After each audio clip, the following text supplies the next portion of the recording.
Welcome back to my channel Ease IELTS, where we provide different types of tips and tricks to help you ace the IELTS exam. Today we will discuss a crucial skill for IELTS writing task 2. आज हम एक बहुत ही important part writing task 2 का discuss करेंगे, that is rephrasing a statement. जिसमें rephrasing of statement जो है बहुत ही इम्पॉर्टेंट रोल प्ले करता है। और आज हम जो डिस्कस करेंगे वो that will be with the synonymous words, जो कि बहुत ही इजी एंड बहुत ही आराम से आप उसको रीफ्रेज कर सकते हो। That most of the students face difficulty in this. So आज हम ये वाला डिस्कस करेंगे। So this will not only make you avoid the repetition of words, but also the repetition of sentences also। और इसके अलावा आप जो है अपनी एग्ज़ामिनर को वोकेबलरी रेंज जो है वो शोकेस कर सकते हो। आप दिखा सकते हो कि मुझे बहुत सारी वोकेबलरी रेंज का पता है। So let's get started and here we have the question. Nowadays, many people believe that governments should invest taxpayers' money in healthcare, while others believe that money should be used in other areas. Discuss both points of view and give your opinion. So this is your question. सबसे पहला जो step आता है वो उसमें ही होता है कि आपको क्वेश्चन को अंडरस्टैंड करना है। It doesn't matter if you understand it in your native language. आपकी कोई भी नेटिव लैंग्वेज है, जो कोई भी है, आप उसमें पहले क्वेश्चन को अच्छी तरह से समझें कि क्या स्टेटमेंट दिया गया है।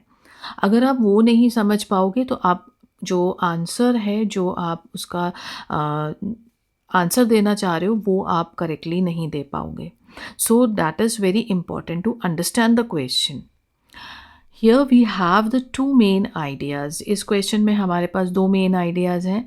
First is nowadays people believe that governments should invest taxpayers' money in healthcare.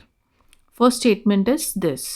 The second statement is while others believe that money should be used in other areas. This is the second statement. पहले हम इसको समझ लेते हैं कि क्या कहा है। आजकल जो है लोग ये बिलीव करते हैं कि गवर्नमेंट को जो लोग टैक्स पे करते हैं उनका मनी जो है वो इन्वेस्ट किया जाना चाहिए हेल्थ केयर के लिए। दूसरे लोग जो हैं वो ये कहते हैं, वो ये सजेस्ट करते हैं या बिलीव करते हैं कि उनका जो मनी है, जो वो टैक्स के इसमें रोल करते हैं, प्ले करते हैं, देते हैं, वो जो है इन्वेस्ट किया जाना चाहिए दूसरे एरियाज़ में भी। सो दो स्टेटमेंट्स हैं, एक जो हेल्थ केयर में इन्वेस्ट करना चाहिए and the second one is other areas में, बहुत सारे दूसरे एरियाज़ हैं जहाँ पे इन्वेस्ट किया जा सकता है। So we have to rephrase these two statements.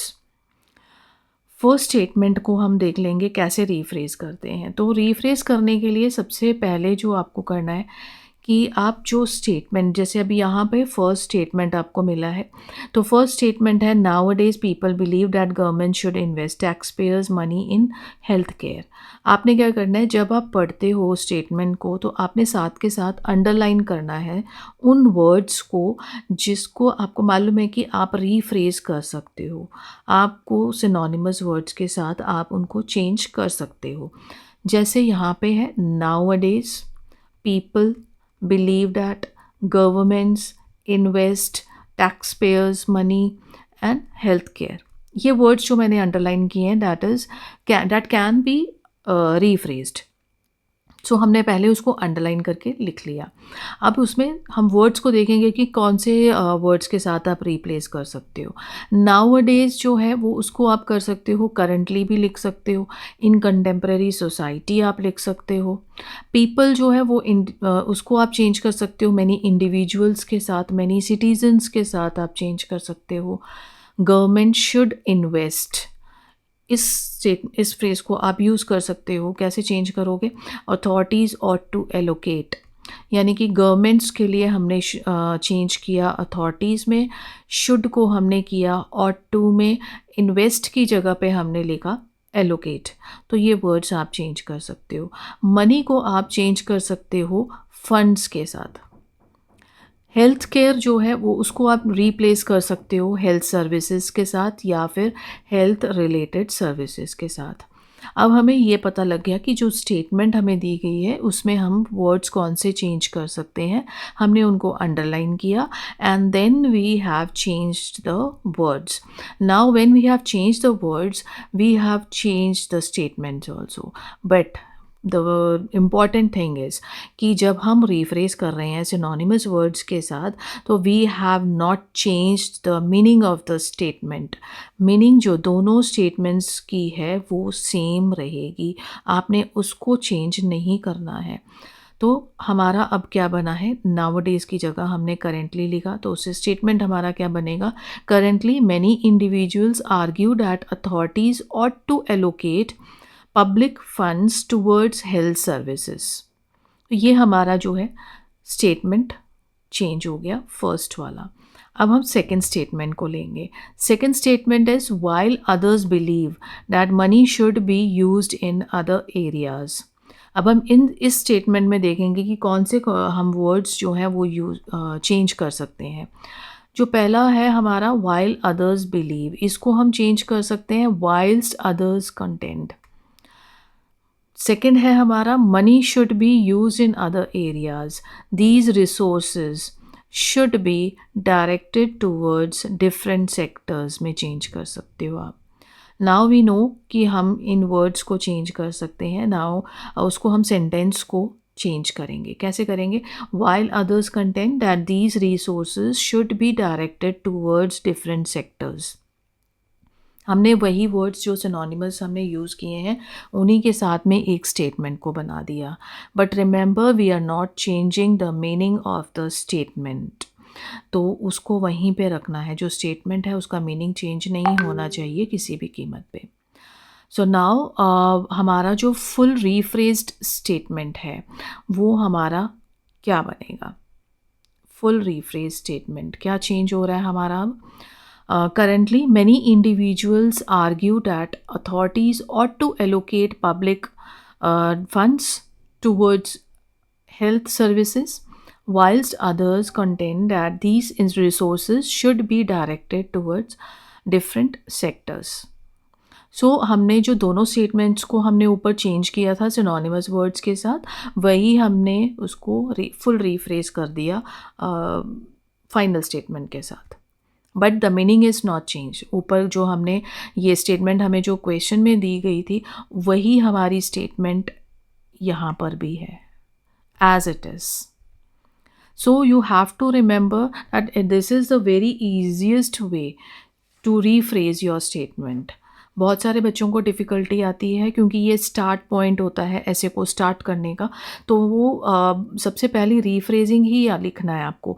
तो वहाँ पे ही सबसे पहले बच्चे जो हैं वो डिफ़िकल्टी फेस करते हैं कि उनको रीफ्रेजिंग नहीं आता है, कैसे करना है।